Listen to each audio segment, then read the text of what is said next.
بسم اللہ الرحمن الرحیم ایاک نعبد و ایاک نستعین۔ میرے پاکستانیوں،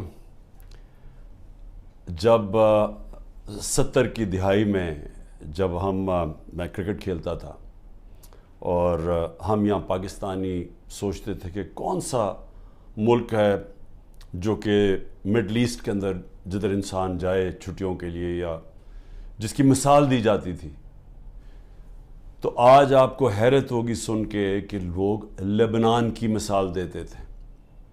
آج دبئی کے لوگ بات کرتے ہیں کہ جی چھٹیوں کے لیے دبئی جانا ہے، تو 70 اور کافی دیر تک بلکہ 80 کی دہائی کی شروع میں سب بات کرتے تھے بیروت جانے کا۔ سب سے خوشحال علاقہ تھا، سارے مڈل ایسٹ سے، دبئی سے، یو اے ای سے، سعودی عربیہ سے سب لوگ بیروت کا سوچتے تھے کہ وہ ایک ایسی جگہ تھی جدھر لوگ جاتے تھے، خوشحالی تھی وہاں، ان کی جو سٹینڈرڈ آف لیونگ، ان کا جو پر کیپٹا انکم تھا، اوسط آمدنی، وہ سب سارے علاقے سے بہتر تھی۔ پھر کیا ہوا؟ آج لبنان دنیا میں غریب ترین ملک بن چکا ہے۔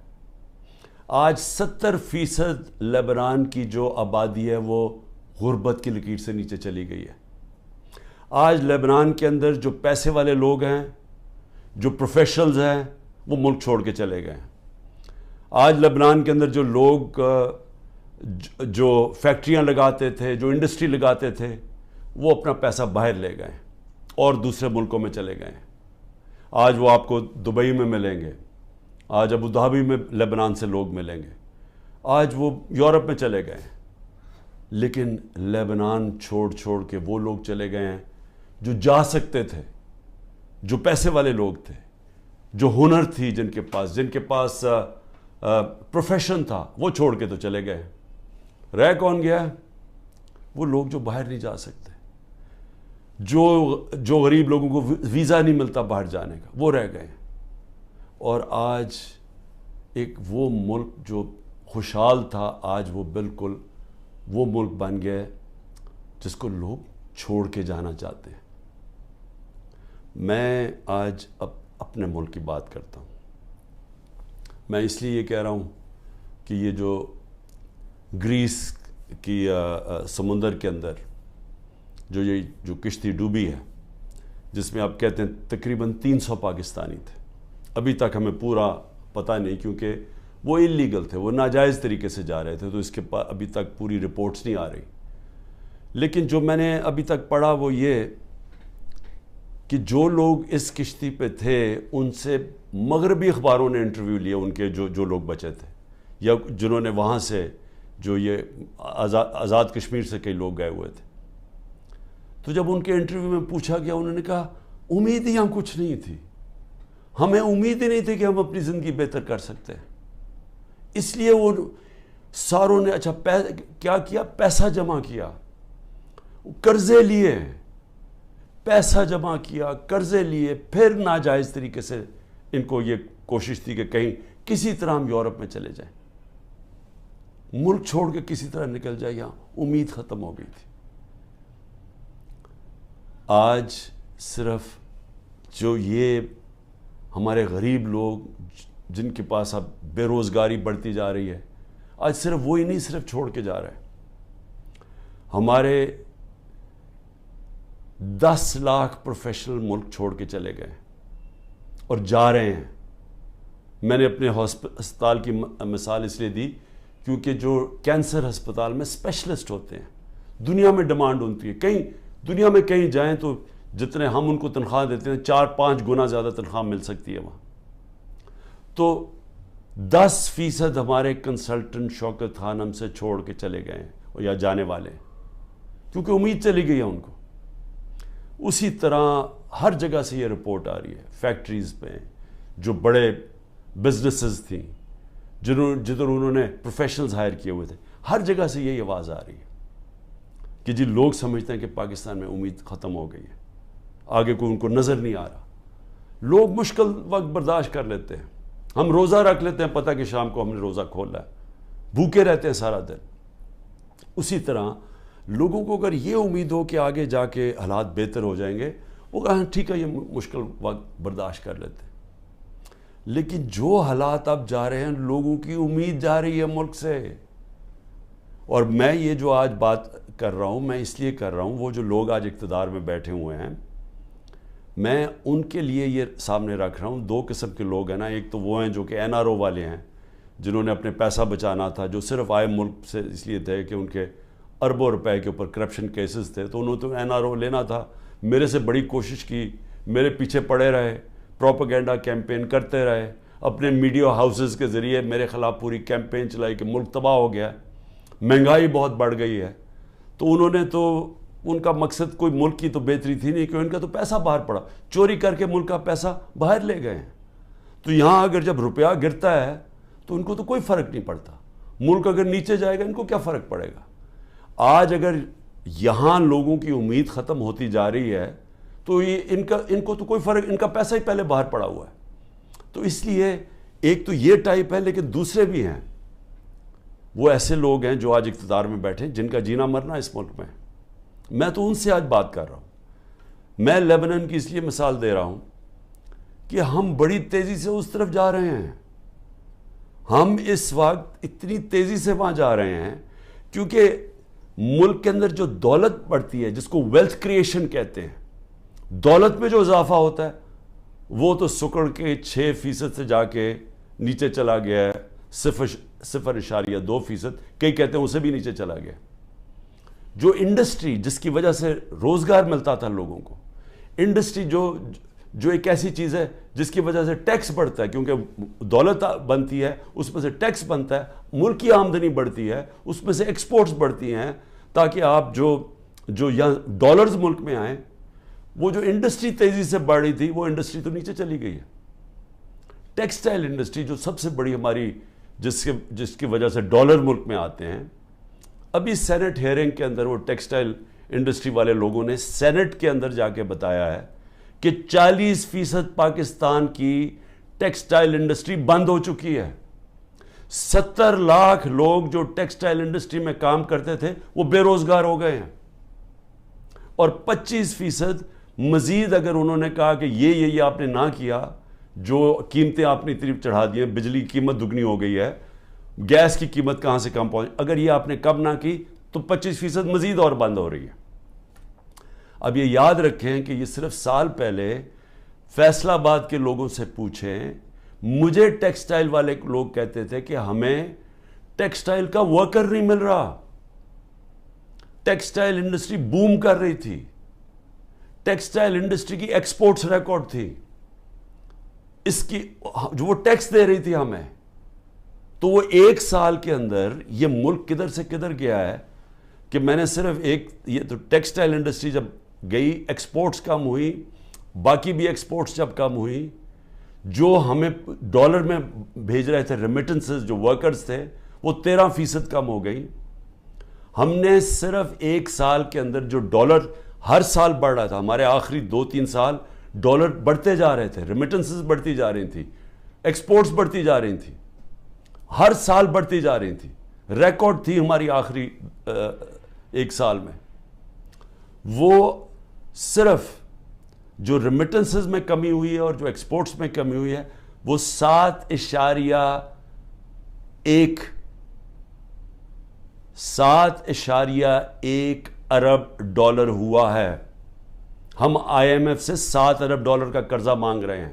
اتنا 1 سال کے اندر کمی آ گئی ہے ڈالرز کے اندر آنے میں, اور یہ مزید اور نیچے جا رہا ہے, کیونکہ جتنا جو مارکیٹ میں ڈالر بک رہا ہے اور جو اس کی آفیشیل ریٹ ہے, اس میں جتنا فرق بڑھتا جا رہا ہے, اتنا اور پیسہ بینکنگ چینل سے نہیں آ رہا, یعنی کہ ملک کو اتنا اور کمی ہوتی جا رہی ہے ڈالرز کی. اور جس طرح ہماری انڈسٹری بند ہوتی جا رہی ہے, ڈی انڈسٹریلائز ہو رہا ہے, آگے بے روزگاری بھی بڑھتی جا رہی ہے, اور ہمارا ٹیکس بھی کم ہوتا جا رہا ہے, اور آگے جا کے جو ہمارا ایکسپورٹس جو ڈالرز آنے ہیں وہ مزید اور کم ہوتے جا رہے ہیں. تو ملک میں امید کیوں جا رہی ہے لوگوں کی؟ کیونکہ ان کے پاس اب کوئی راستہ ہی نہیں ہے اس کو چینج کرنے کا. جو کوئی بھی روڈ میپ ہوتا ہے کہ ہاں یہ کرائسس آ گیا, ایسے نکلنا کیسے ہے, سامنے تو ان کے پاس کوئی روڈ میپ ہی نہیں ہے. اوپر سے آئی ایم ایف کے ساتھ سمجھوتا نہیں ہوا. اب یہ بھی سمجھ لیں کہ آئی ایم ایف کے ساتھ سمجھوتے کا کیا مطلب ہے کہ آئی ایم ایف کہ اب ہمارے پاس ہم نے آگے ادائی کرنی ہے ہماری جو قرضوں کے اوپر قسطیں ہیں ڈالرز کی, اب وہ ہمارے پاس ہے ہی نہیں, اور اگر ہم نے ڈالرز نہ دیے تو ڈیفالٹ کر جائے گا. ڈیفالٹ کر گیا تو بھی پاکستان کی تاریخ میں 38% مہنگائی ہے, تاریخ میں سب سے زیادہ. انہوں نے جب پروپیگنڈا میرے خلاف کیا تھا سب نے مل کے, یہ این آر او نے جو میڈیا, تو 12.4% تھی مہنگائی, آج 38% ہے. تو مہنگائی بھی بڑھ گئی ہے, بے روزگاری بھی بڑھ رہی ہے, ساتھ ساتھ امید بھی ختم ہو گئی ہے. یہاں سے لوگ باہر جا رہے ہیں, پروفیشنلز باہر جا رہے ہیں. جو ایک ملک کی ریڑھ کی ہڈی ہوتی ہے, جو ملک میں پروفیشنلز ہوتے ہیں, جب وہ چھوڑ کے چلے جائیں تو ملک آگے کیسے بڑھے گا؟ کس نے آ کے انڈسٹری لگانی ہے؟ اور جب روپیہ گرتا جا رہا ہے تو لوگ ڈالرز پکڑ کے بیٹھ گئے ہیں, سرمایہ کاری کس نے کرنی ہے؟ تو آگے تو کوئی امید ہی نہیں ہے. تو میں آج یہ سب سے پوچھ رہا ہوں, یہ جو ہمارے طاقت میں لوگ بیٹھے ہوئے ہیں, کیا ان کو نہیں نظر آ رہا ہے یہ کیا ہو رہا ہے؟ اور کیا ان کا تو مجھے سمجھ آتی ہے, یہ این آر او والے یہ جو سارے مل کے بیٹھے ہوئے ہیں اپنی چوری بچانے جو آئے تھے, کیونکہ ان کا تو مقصد ہی صرف پیسہ بچانا ہے اپنا. لیکن جنہوں نے ملک کو بچانا ہے اور جن کے اوپر جن کا جینا مرنا اس ملک میں ہے, کیا ان کو نہیں نظر آ رہا یہ کیا ہو رہا ہے؟ اور یہ جو حربے استعمال کیے جا رہے ہیں, میں اب آگے یہ بھی سوال پوچھوں, کبھی تو ایک ہی پلان نظر آ رہا ہے. پلان یہ ہے کہ عمران خان کو راستہ کیسے روکنا اقتدار میں آنے سے, یہ بس پلان ہے. سارے اداروں کو لگایا ہوا ہے کہ عمران خان کو فیل کیسے کرنا ہے. سارے, چاہے ایف آئی اے, نیب, اینٹی کرپشن, وہ جو ایف بی آر, یعنی اپنی ایجنسیز, بس پولیس, مقصد کیا ہے جی کہ کسی طرح عمران خان کا راستہ روکنے کے لیے ظلم کرو لوگوں کو. جو عمران خان کے رشتہ دار ہوں, چاہے وہ ہماری پارٹی کے اندر لوگ ہوں, ٹکٹ ہولڈرز ہوں, ٹکٹ ہولڈرز کے رشتہ دار ہوں, سب کے اوپر ایک ظلم کا نظام شروع ہوا ہے. آڑ لی ہوئی ہے اس کی, یہ جو 9 مئی کی, جو ہم سب کہہ رہے ہیں کہ تحقیقات ہونی چاہیے جنہوں نے کیا ہے, اس کے اوپر کوئی انڈیپینڈنٹ انویسٹیگیشن نہیں کرنی. وہ خود ہی فیصلہ کر لیا ہے, پہلے سے پلان ہوا تھا کہ جناب یہ آپ نے یہ کرنا ہے, یہ 4-5 جگہ آگ لگے گی, اور اس کے آڑ میں لے کے تحریک انصاف کے پیچھے اور عمران خان کو غدار کہہ دو اور ان کے اوپر ساری پارٹی کو بند کر دو. تو خیر سختی تو پہلے سے شروع ہوئی تھی, یہ تو پہلی دفعہ تو نہیں, یہ تو 25 مئی پچھلے سال سے ہمارے اوپر سختیاں شروع ہوئی تھیں.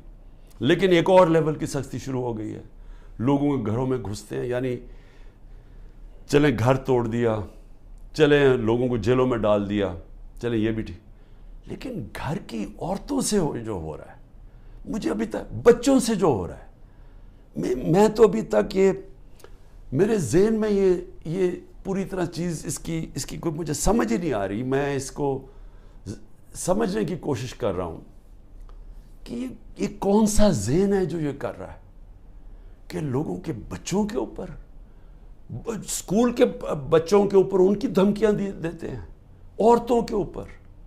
ابھی ایک ڈاکٹر طاہر ایکس منسٹر رہ چکا ہے مشرف کے دور میں, وہ ساری میڈیکل کمیونٹی جاتی ہے اس ڈاکٹر کو.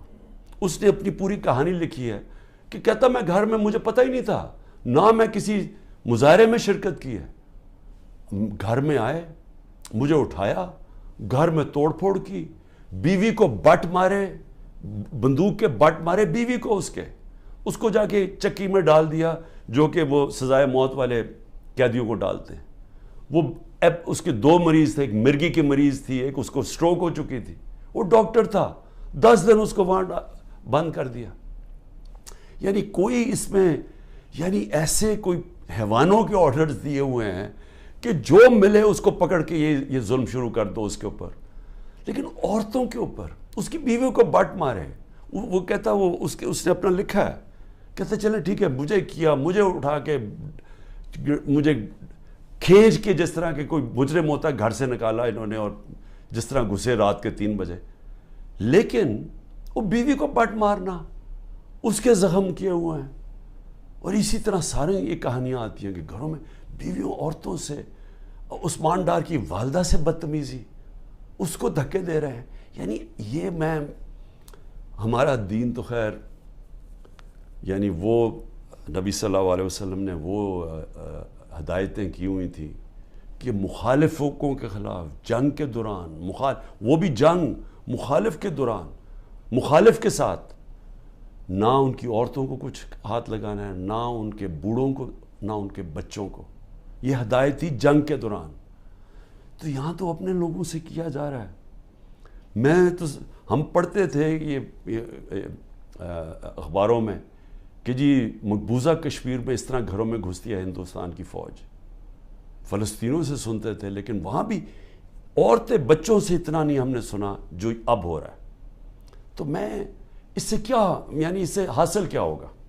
یہ جو ظلم کر رہے ہیں لوگوں کے گھروں میں، گھر توڑ رہے ہیں، بزنسز بند کر رہے ہیں. آگے بے روزگاری ہے، لوگوں کی بزنسز بند کر رہے ہیں. وہ لوگ بے روزگار، اچھا پھر نوکروں کو اٹھا کے لے جاتے ہیں. مجھے ابھی یہ نہیں سمجھ آئی، وہ بیچارے نوکر جو اپنی بیوی بچوں کا پیٹ پال رہے ہیں، ان کو اٹھا کے لے جاتے ہیں اور ان کو مارتے ہیں، ان کے اوپر ظلم کرتے ہیں. میری بہن کا نوکر 20-25 سال سے ہمارا ہوتا تھا یا زمان پاک میں، رحیم خنسامہ جو تھا، اس کو میری بہن کے گھر آ کے اس کو اٹھا کے لے گئے، اس کے ڈرائیور کو بھی. لیکن اس کو انہوں نے ایسا بند کمرے میں رکھا، پتہ نہیں ابھی تک وہ وینٹیلیٹر سے اترا یا نہیں. 3 ہفتے وہ وینٹیلیٹر پہ رہا ہے. 3 ہفتے وہ اپنی زندگی موت کی جنگ لڑتا رہا. تو غریبوں سے بھی ظلم. تو اس سے کیا، اچھا اب اس سے کیا حاصل کیا ہو رہا ہے؟ میرا یہ اگلا سوال ہے.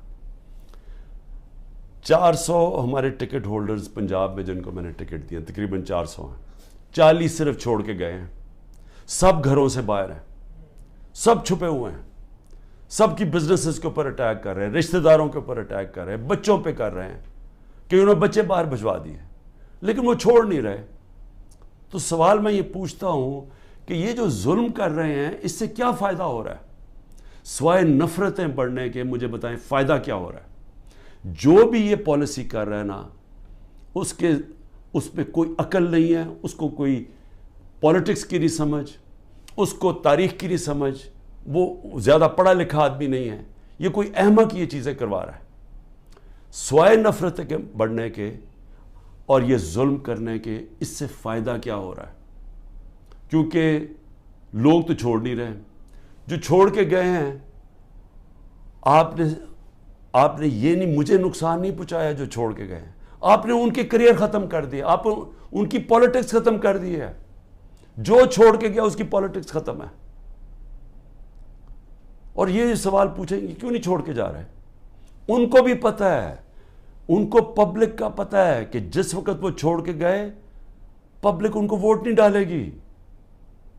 ان کو بھی پتہ ہے، لیکن ان کے اوپر فائلیں بنائی ہوئی ہیں، کئیوں کو چھوڑ دیا جو چلے گئے ہیں. لیکن آگے میں صرف اب آگے پوچھتا ہوں کہ مجھے کیا نقصان پہنچا رہے ہیں؟ مجھے میری بہنوں کے اوپر اور بھی رشتہ داروں کے اوپر انہوں نے کیا ہے. یہ اسی طرح کی سختی کی. سب بیٹھے ہیں، ہم سہ رہے ہیں سب. میرے گھر ابھی تک سیکیورٹی کا جو چیف تھا وہ ابھی تک غائب ہوا ہے، اس کو اٹھا کے لے گئے.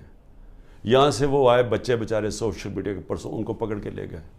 وکیل میرا آیا جو اس کا کوئی تعلق ہی پارٹی سے نہیں تھا، وہ اور اس کے ڈرائیور کو اغوا کر کے لے گئے. وہ رات تک اس کو رکھا. تو کیا میں اس سے ڈر جاؤں گا یا پیچھے ہٹ جاؤں گا؟ کیا مجھے اس سے، یہ جو کیسز ہیں، قتل کا کیس میرے اوپر کر دیا، میری بہن کے اوپر کیس کیا ہوا ہے اینٹی کرپشن نے، 6 ارب کی زمین لیا میں لیا اس نے جب میں پرائم منسٹر تھا.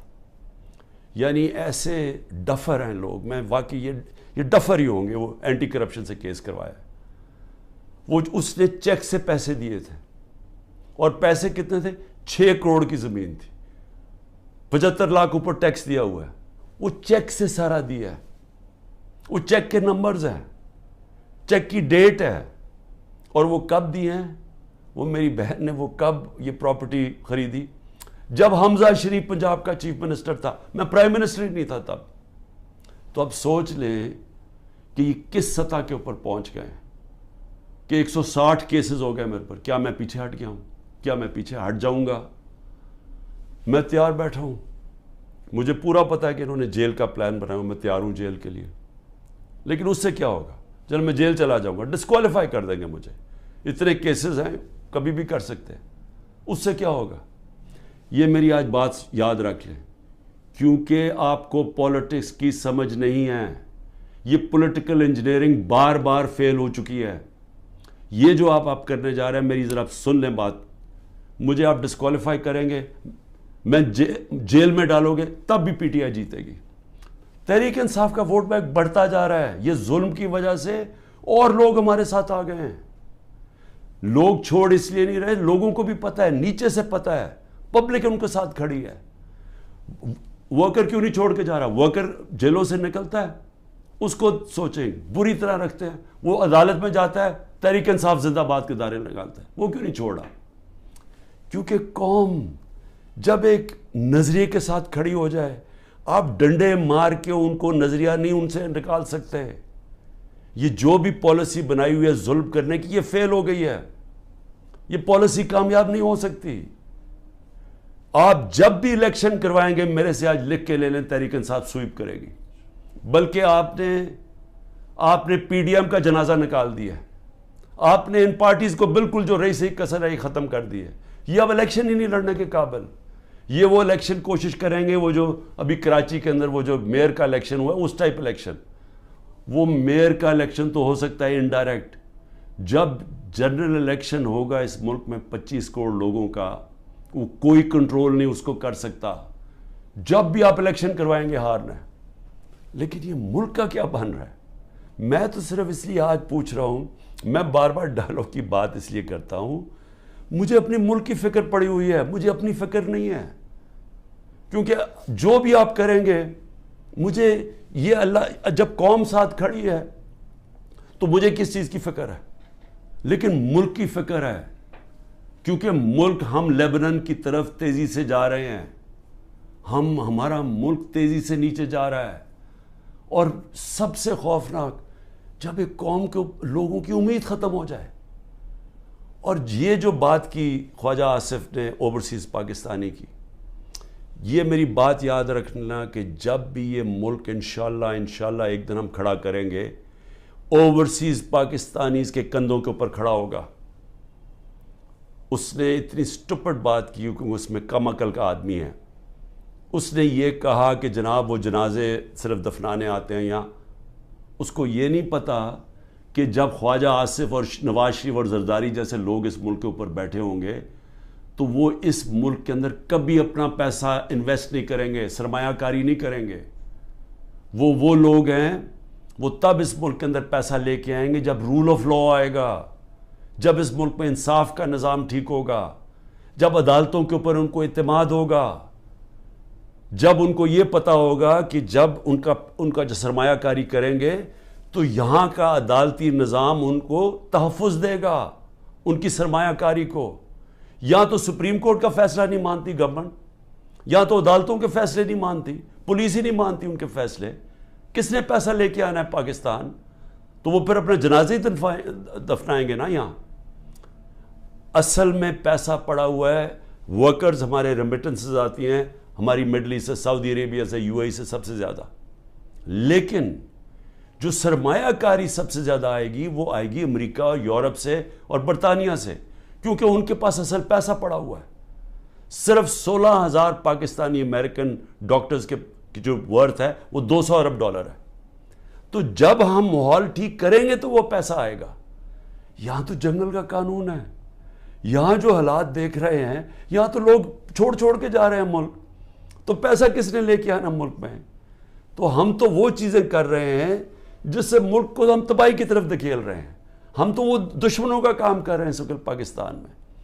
اس لیے میں آخر میں کہتا ہوں، ابھی بھی وقت ہے، بات چیت کریں. اگر تو آپ کے پاس کوئی گیم پلان ہے کہ عمران خان کو اگر ہم نکال کے تو ہمارا ملک ٹھیک ہو جائے گا، وہ مجھے بتائیں، میں پیچھے ہٹ جاتا ہوں.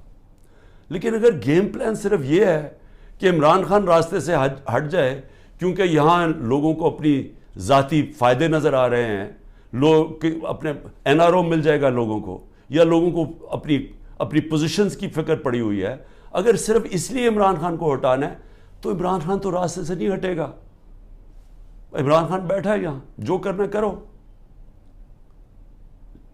لیکن ملک، ہمارا ملک کبھی بھی معاف نہیں کرے گا. یہ تاریخ نوٹ کر رہی ہے جو لوگ کر رہے ہیں اس ملک کے ساتھ، جو انہوں نے حکومت گرا کے سازش کے تحت جو کیا ہے ملک کے ساتھ، یہ سارا تاریخ کا حصہ بن گیا ہے اور یہ قوم بھولے گی نہیں ان کو. پاکستان پائندہ باد.